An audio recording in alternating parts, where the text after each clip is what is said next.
Hello everyone, Paul here with An Ear for Men, and tonight I'm going to be bringing you an article written by Peter Wright. I'm going to take a break from my series on why men can't say no to women to bring you this important article, which does have a bit of a hint of an announcement at the end that I trust you will be hearing a great deal more about in the future. It all has to do with the psychology of men and the need for a new model for men. So I'll just get right to the chase here and start off with Peter's words. Psychology clings to a universal model that men are incorrigibly flawed and require a dismantling of their identities, habits, and preferences before being reconstructed according to a feminist model of masculinity.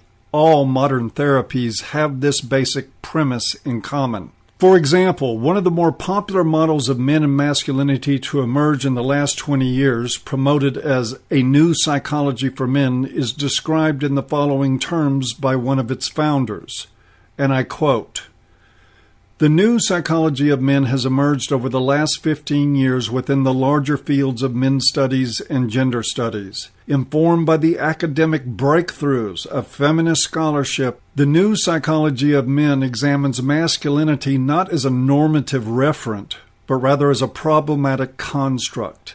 In doing so, it provides a framework for a psychological approach to men and masculinity that questions traditional norms of the male role and views some male problems as unfortunate byproducts of the male gender role socialization process." Unquote.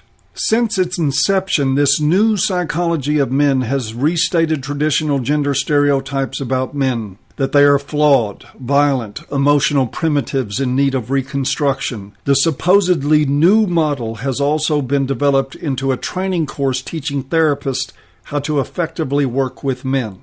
The course, designed by former American Psychological Association President Ronald Levant, is based on two principles held almost universally by therapists working with men. A, that patriarchy theory represents the real world, and B, that males are stunted in their emotional processing abilities. Let us look at these two pillars of therapy. As with most psychologists and therapists today, Levant is informed by feminist-inspired patriarchy theory, which posits that all men have power over all women and that such power is enforced by men's violence. The theoretical vision, trumpets Levant, provides a new way of looking at men. And I quote again, "What scholars in the area of men's psychology have attempted is nothing less than a reconstruction of masculinity. It starts from the recognition that there is a problem and locates the roots of that problem in the male gender role. The new psychology of men strives to address the feminist critique of patriarchy while remaining empathetic to men." Unquote.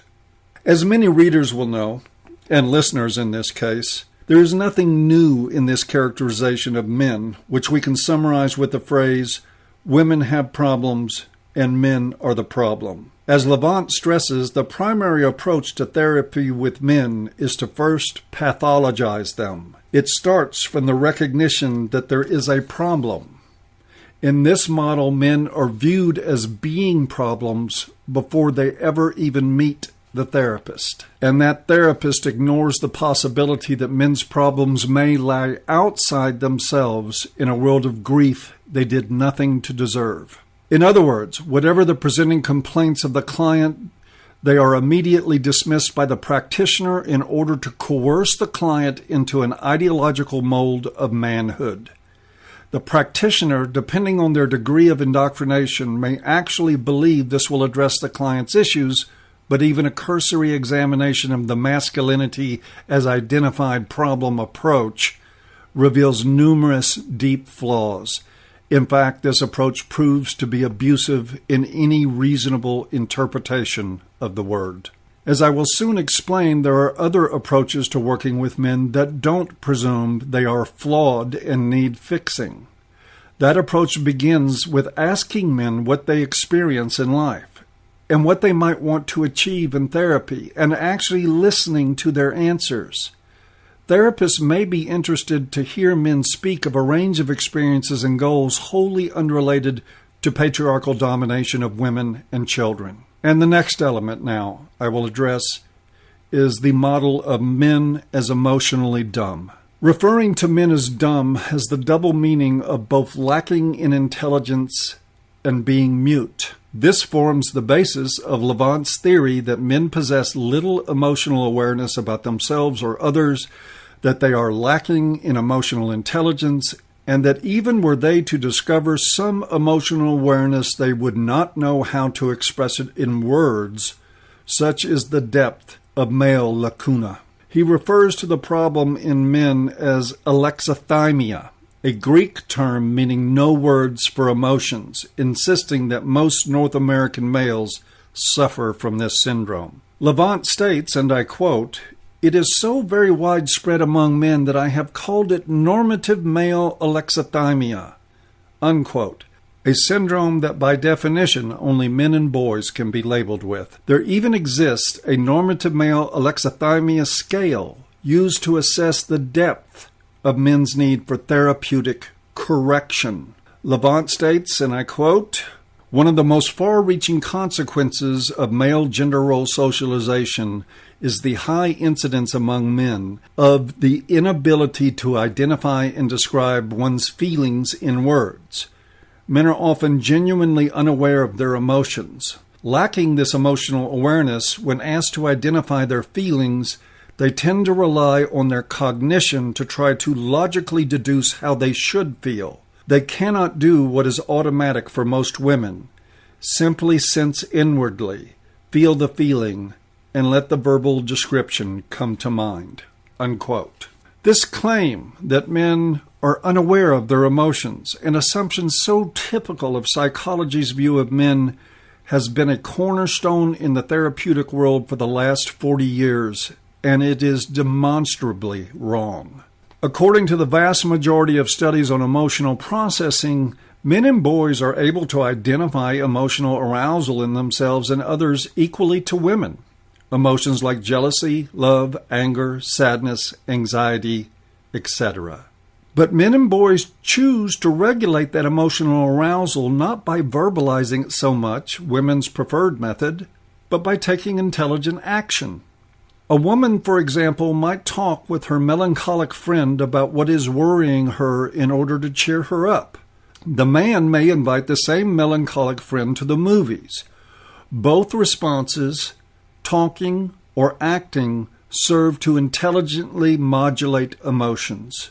What Levant has failed to discriminate are 1, recognizing emotions, and 2, verbalizing them. He and so many other psychologists who came before him and after him assumed that by not verbalizing emotions, males must also have failed to recognize emotions. Countless studies, however, show this to be a false conclusion.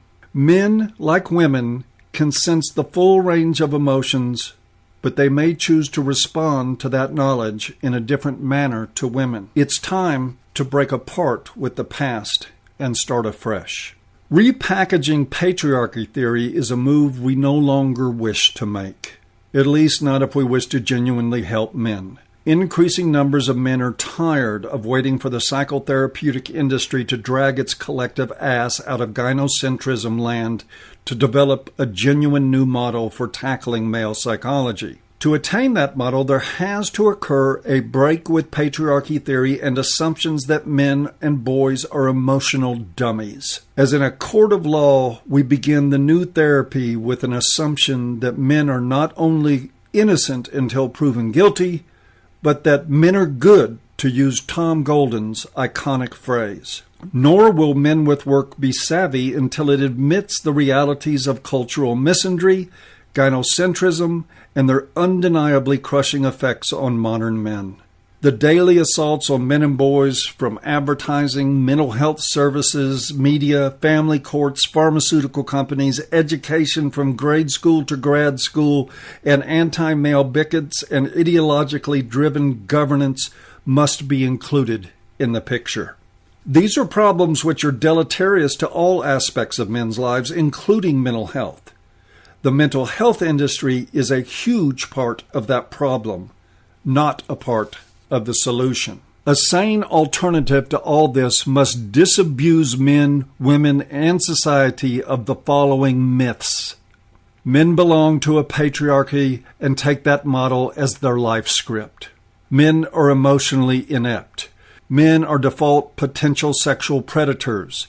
Men are violent and uncaring. Men are not necessary as parents. Men are unable to commit. Men are emotionally unavailable. Men are not as human or deserving as women. The things we do want to include in a new mental health model are enhanced understanding of misandry, gynocentrism, and their consequences, recognizing and honoring men's emotional acumen, recognizing and combating misandry and gynocentrism in the mental health industry, professional understanding of the ways men differ from women in how they cope with life and with emotions, a prohibition on the practice of expecting men to emulate women's emotional processes, an allowance of men's legitimate anger without infecting them with ideologically based shame, the steadfast belief that men's issues, pain, and needs are as important as anyone else's. These points alone are sufficient to create a revolution in the way we work for men. As a truly new approach to men's welfare and psychological health, An Ear for Men has been launched, and the coming Men's Mental Health Network will be promoting these principles and providing a range of specialized services from professionals who have been thoroughly vetted in their knowledge of men's issues and in their compassion for the same. And that concludes Mr. Wright's most excellent writing. I want to add a couple of afterthoughts to this. Yes, there is a men's mental health network that is coming. It is on the way. There is a team already together, and we are adding to that team. I think this could be the defining moment of progress for the men's movement. As we know, most of the problems that men face stem from places like academia and feminist governance. The mental health industry is a huge part of that, and they are about to encounter resistance as a whole from other mental health professionals who are organized to expose the misandry, the gynocentrism, and the abuse of male clients that are now rampant in that system. More on this later, folks. Again, I hope you've enjoyed, and we'll see you next time.